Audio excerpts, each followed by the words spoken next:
नमस्कार, मैं हूं सिद्धार्थ और आप देख रहे हैं जागरण। रूस और यूक्रेन के बीच चल रही जंग का असर भारत पर पड़ने लगा है।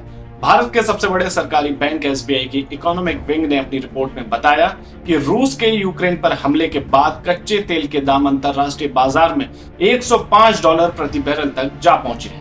इस नुकसान की भरपाई के लिए सरकारी तेल कंपनियां 9 से लेकर 14 रुपए प्रति लीटर तक पेट्रोल डीजल के दाम बढ़ा सकती हैं। जिन दर्शकों को बैरल और डॉलर से भाव समझ नहीं आया है उनको और आसान भाषा में बता देते हैं। दरअसल बैरल एक धातु का बना ड्रम होता है जिसमें 158.9 लीटर कच्चा तेल भरा जाता है। इसके अलावा आज का डॉलर का भाव 75.26 रुपए है। इस हिसाब से देखें तो कच्चे तेल का आज का दाम 49.73 रुपए प्रति लीटर है। 1 दिसंबर 2021 को यह दाम 32.61 रुपए प्रति लीटर था, यानी कि 2 महीने में लगभग 17 रुपए बढ़ गए हैं।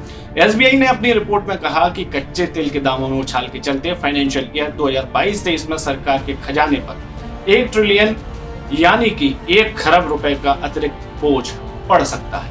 इसके अलावा भारत के यूक्रेन और रूस दोनों ही देशों के साथ अच्छे व्यापारिक रिश्ते हैं। ऐसे में दोनों देशों के बीच इस युद्ध का चलना भी महंगाई के बढ़ने के लिए काफी बड़ा कारण है।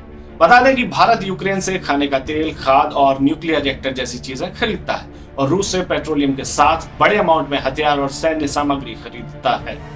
युद्ध के हालात में दोनों देशों के साथ ही व्यापार होना असंभव के काफी करीब है। एक्सपर्ट का कहना है कि युद्ध के हालात में भारत को आयात के साथ निर्यात का भी नुकसान होगा। वहीं जिन चीजों को भारत यूक्रेन से खरीदता है उन पर प्रतिबंध लगने से उन्हें दूसरे देशों से और ऊंचे दामों पर खरीदना पड़ेगा।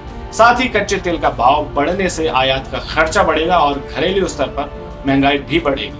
आइए आपको सुनाते हैं कि क्या कहा है मार्केट एक्सपर्ट और अर्थशास्त्री आकाश जिंदल ने। हिंदुस्तान में इन्फ्लेशन बढ़ेगी और अनएम्प्लॉयमेंट बढ़ेगी।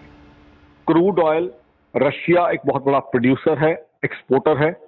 क्रूड ऑयल, ब्रेंट क्रूड के रेट ऑलरेडी $105 पर बैरल टच कर चुके हैं। इसका मतलब है आने वाले दिनों में पेट्रोल डीजल हिंदुस्तान में महंगा होने की संभावना है। पेट्रोल डीजल महंगा होगा तो इन्फ्लेशन बढ़ेगी, इन्फ्लेशन बढ़ेगी तो जीडीपी ग्रोथ कम होगी, जीडीपी ग्रोथ कम होगी तो अनएम्प्लॉयमेंट और बढ़ेगी। एज एन इकोनॉमिस्ट मैं कहूंगा यूएस, यूरोप, सब जगह के इन्वेस्टर्स पैसा लगाते हैं। अब क्योंकि ग्लोबल घबराहट है वो पैसा पुल आउट कर सकते हैं, जिसकी वजह से हमारी मार्केट कल काफी हद तक डाउन गई थी। डॉलर का रेट ऑलरेडी बढ़ चुका है और आने वाले समय में और बढ़ के 78 रुपीज तक बढ़ने की संभावना है यूक्रेन इश्यू की वजह से।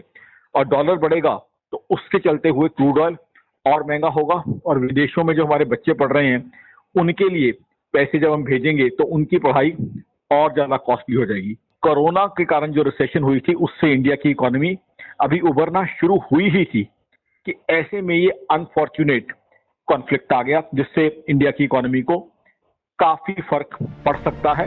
गौरतलब है कि भारत तेल से लेकर जरूरी इलेक्ट्रिक सामान और मशीनरी के साथ मोबाइल, लैपटॉप समेत अन्य गैजेट्स के लिए दूसरे देशों से आयात पर निर्भर है, जिसमें से अधिकतर कारोबार डॉलर में होता है।